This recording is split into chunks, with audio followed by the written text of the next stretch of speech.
Eu vou começar esse vídeo com uma enquete. E se o Brasil estivesse nesse momento prestes a travar uma guerra contra algum país e começasse a convocar os civis aptos para defender a pátria, você iria se voluntariar para lutar pelo Brasil em uma guerra? Comente aqui embaixo a sua resposta. Agora, o que aconteceria se o Brasil declarasse guerra a algum país? As mulheres seriam convocadas? Os líderes religiosos seriam convocados? Quem seriam convocados? O Brasil tem munição para travar uma guerra?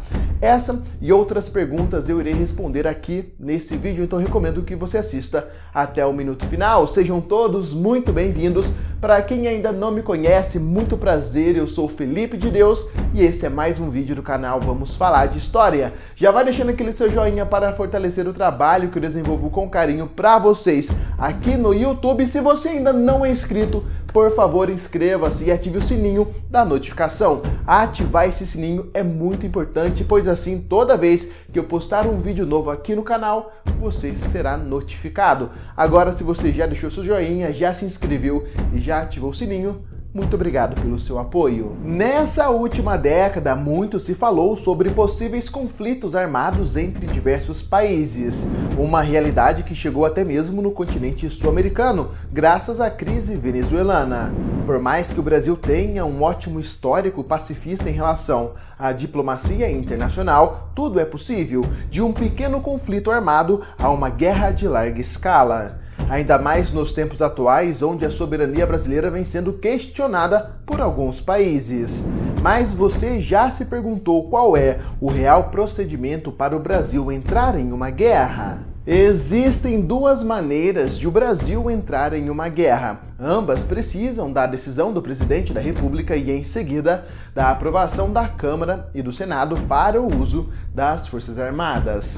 A primeira maneira de o Brasil entrar em uma guerra é por meio da solicitação do Conselho de Segurança da Organização das Nações Unidas. Um bom exemplo foi em 2004, quando a ONU solicitou que o Brasil enviasse tropas para a missão de paz no Haiti. Na época, os haitianos vivenciavam conflitos civis.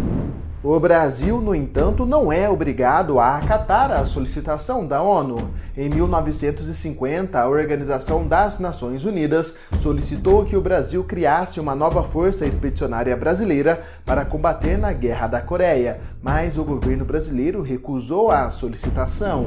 O outro caminho é em caso de agressão estrangeira, como ocorreu em 1942. Naquele ano, submarinos italianos e alemães atacaram covardemente diversas embarcações do Brasil no Atlântico, resultando na morte de milhares de brasileiros.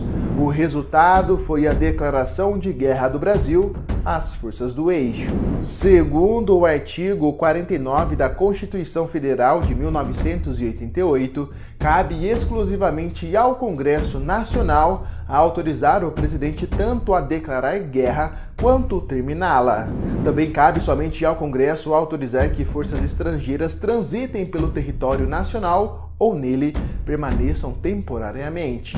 A entrada do Brasil em uma guerra só ocorre se for aprovada por maioria absoluta em votação na Câmara dos Deputados e no Senado. Mas, Felipe de Deus, e se o presidente da República declarar guerra contra um país sem a autorização do Congresso ou gerar uma provocação contra um governo estrangeiro, colocando o Brasil em risco de guerra, o que acontece?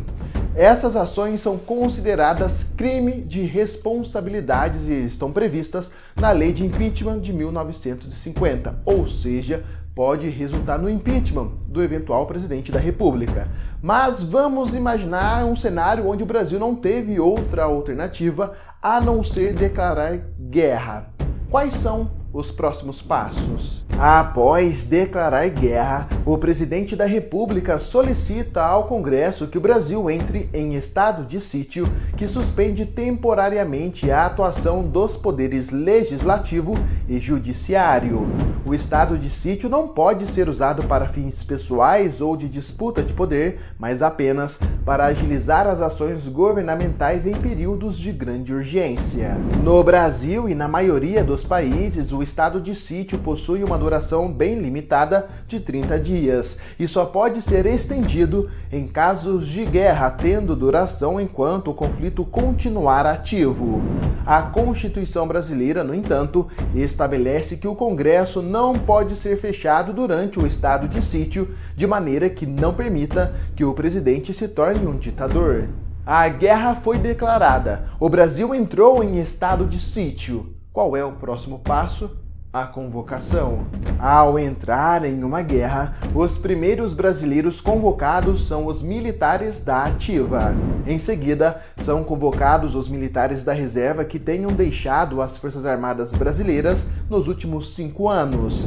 Em um terceiro momento, são convocados aqueles que serviram às Forças Armadas e possuem até 45 anos de idade. Em último caso, o Brasil começa a convocar todos os civis brasileiros aptos para atuar em uma guerra. Mas, Felipe de Deus, em uma guerra, as mulheres podem ou não podem ser convocadas? Segundo a lei militar, todo brasileiro pode ser convocado a defender a nação. A legislação, no entanto, prevê que o governo federal faça ressalvas, estabeleça limite de idades de acordo com as circunstâncias do conflito, da guerra e a situação que o Brasil se encontra naquele momento. As mulheres civis que não se alistaram nas Forças Armadas não são convocadas para as zonas de operações, mas podem atuar na mão de obra em prol da guerra, em trabalhos estratégicos desenvolvidos em indústrias, hospitais, fábricas, entre outros, algo que aconteceu com os Estados Unidos durante a Segunda Guerra Mundial. Padres, pastores, bispos e demais líderes religiosos não integram as tropas, mas também podem exercer outras funções. Alguns cidadãos podem pedir a isenção por deficiência física ou moléstia incurável para não serem incorporados às Forças Armadas. Contudo, em tempos de guerra, o governo tem a prerrogativa de revisar essas isenções. Já faz um tempo que uma matéria se espalhou na internet afirmando de maneira superficial que o Brasil tem munição para no máximo 30 minutos de guerra. Eu discordo completamente, até porque você tem que levar vários fatores em consideração para fazer uma afirmação dessa. O básico, na minha opinião, é que o Brasil tem 200 milhões de habitantes, dos quais mais da metade seriam destinados somente à mão de obra em prol da guerra, caso o país estivesse travando uma guerra. Aí você imagina 100 milhões de brasileiros trabalhando exclusivamente em prol da mão de obra bélica.